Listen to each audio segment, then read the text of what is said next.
Okay, today we are going to study about the chemical reaction and equations. So, the first lesson of science. So, in this content, there are physical change, chemical equations, balancing the equations, types of chemical reaction in that combination reaction, decomposition reaction, displacement reaction, and double displacement reaction. Today we are going to cover physical change, chemical equations, balancing the chemical equations, all that. Okay. Physical change and chemical change. This is physical change. Physical change means no new substances are formed and reversible and it is temporary. Physical change it involves only physical properties and only physical are changed like melting of ice, like from ice is in the water form, that's in solid form again to liquid and again to ice. So that is physical change, or you can say boiling of water. For boiling of water, so that's also from liquid to gaseous, from again gaseous to liquid. So there is reversible and that is temporary, not permanent. And next we go for chemical change, that is new substances are formed, that is reversible, irreversible, permanent. For example, rusting of iron. So when iron is rust, we cannot reverse it or we cannot again form it into iron, because once it rusts, it is rust. So that is called chemical change. New substance is formed and that is permanent. We cannot remove it. And there are some other example, lighting a matchstick. Yeah, once if you light a matchstick, it will burn and form a ash. And from that ash, we cannot make again a matchstick. So that is irreversible and permanent. Next, we are going to study about chemical equations. There is one here you can see a equation, right? And in this you would understand what is an equation. So here equation means, for example, here one in reactant side there is magnesium and oxygen, and on other side there is magnesium oxide. This whole is chemical equation where the reactant as well as products are present in a particular chemical reaction, that when we write it in this form, that is called chemical equations. So magnesium plus oxygen, that is reactant side, and magnesium oxide, that is subproducts. When magnesium it will react with oxygen, it forms magnesium oxide. Okay, now next we will go for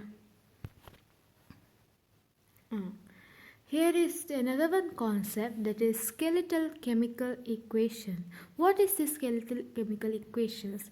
If the equation is unbalanced, then the equation is called skeletal equation. Example, you can give magnesium plus oxygen is equal to magnesium oxide. Magnesium plus oxygen is magnesium oxide.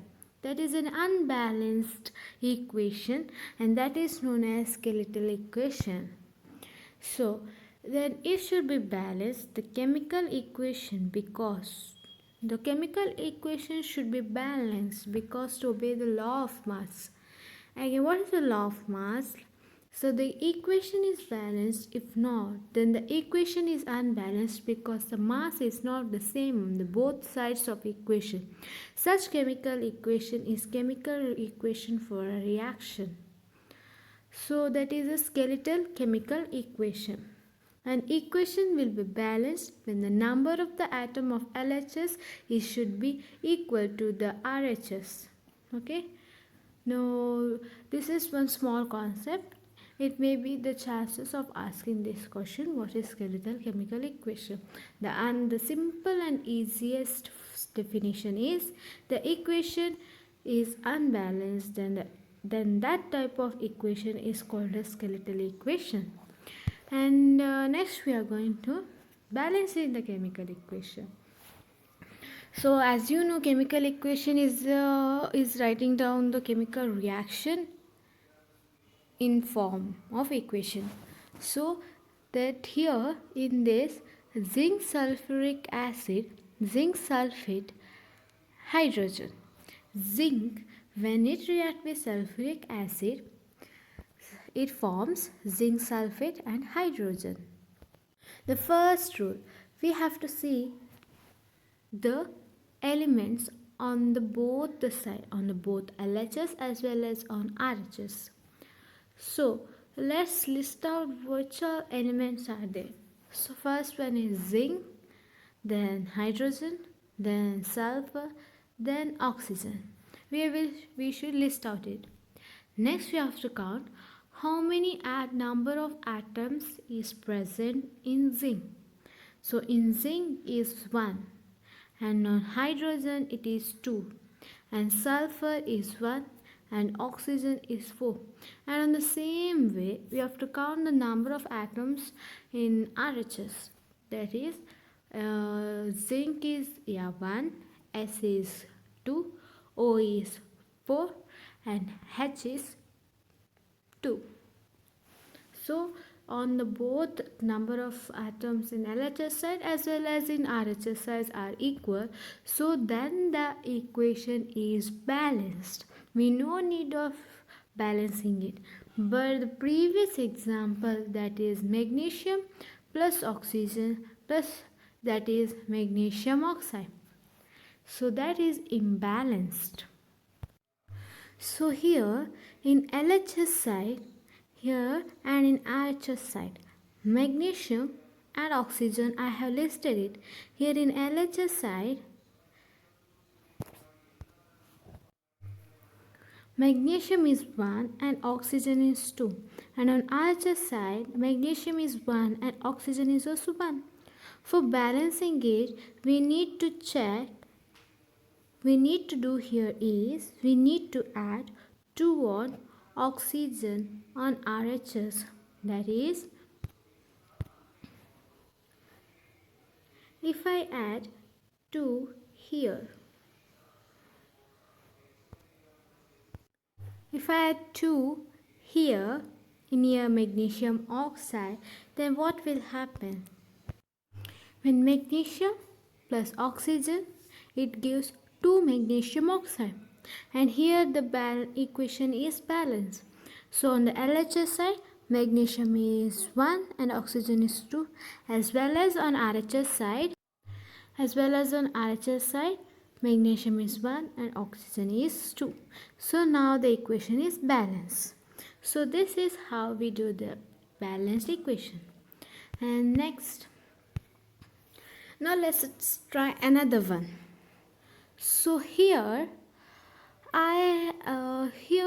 let's see another one, that is Fe, that is iron, and H2O, that is water, and Fe3O4, that is ferric oxide, and H2, that is hydrogen. Here I have listed the element iron, hydrogen and oxygen, and I have also boxed each element. So on LHS, iron is 1, hydrogen is 2, and oxygen is 1.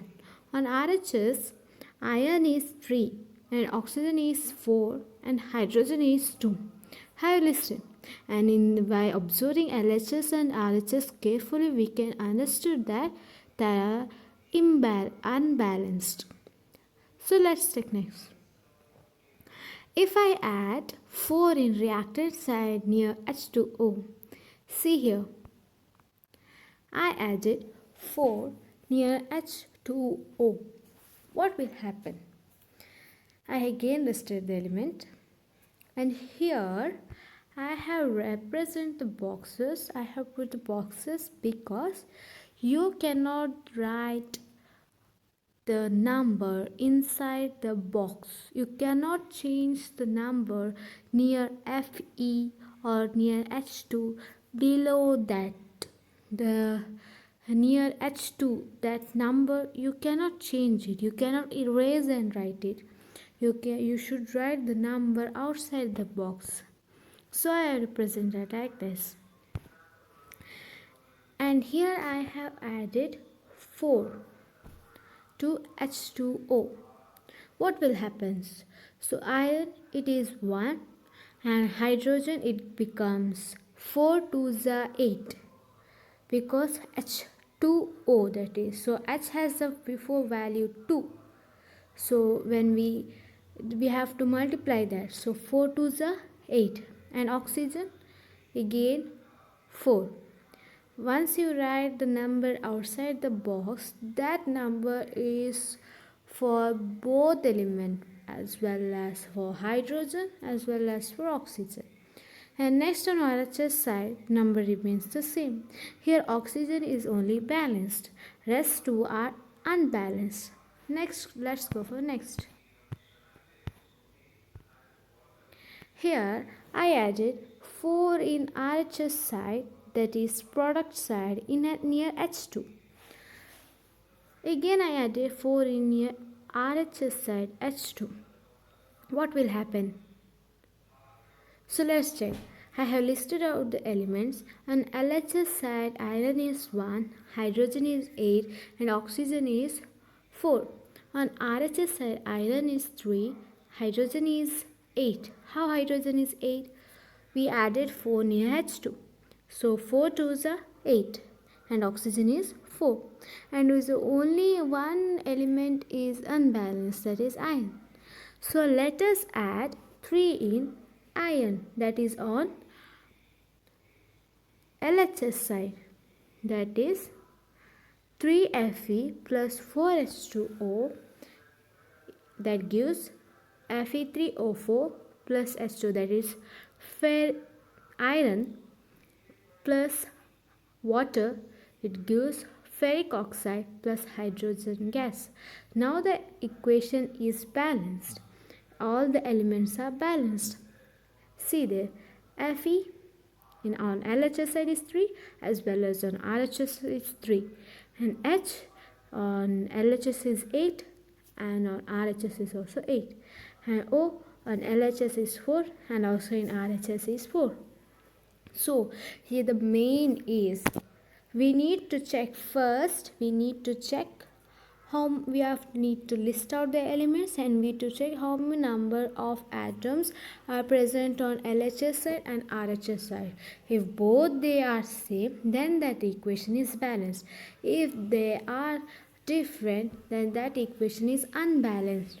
So we need to balance and you can balance in this way, but you should not erase the number which is present already. For example, in ferric oxide Fe3, you cannot erase the number, so it can become 1 1. Okay, you cannot erase the number, you have to keep in mind. And next is when after balancing the equation, it is very important to writing symbols. So iron is in solid form, so we need to write S.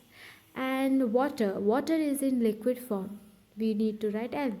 And ferric oxide is also in solid form, so yes. And hydrogen, it is a gas form, so gaseous, so we have to write G. So in exam it is very important to writing the symbol. So I'll give you homework today, that is, here are some list of elements. Also there are metals as well as non-metals, also some are acid. You have to write their symbols. I'll give one example, that is hydrogen, its symbol is H. So same way helium, lithium, beryllium, boron, carbon, nitrogen, oxygen and so on, you have to write their symbols. So this is your homework. And today's session is ended by this. And once again we will revise it. We learned about physical change and chemical change, that in physical change no new substances form, and in chemical change new substances form. It is reversible and irreversible. It is temporary and permanent. For example is melting of ice and rusting of iron. And next we learn what is chemical equation. What is where the in a equation where reactants and products is formed. I mean when we write a chemical reaction. And we learn the skeletal chemical equation, that if the equation is unbalanced, then the equation is skeletal equation. And next we learn about the balancing the chemical equation. We learn about the three examples, that one is zinc. When react with sulfuric acid, it gives zinc sulfate and hydrogen. And when magnesium, it reacts with oxygen, it gives magnesium oxide. And next we learn about iron. When it reacts with water, it gives ferric oxide and hydrogen gas is liberated. So we learn this, and last we learn about the writing the symbols. So here are writing some names, symbols of elements. Okay, by this I conclude my class. In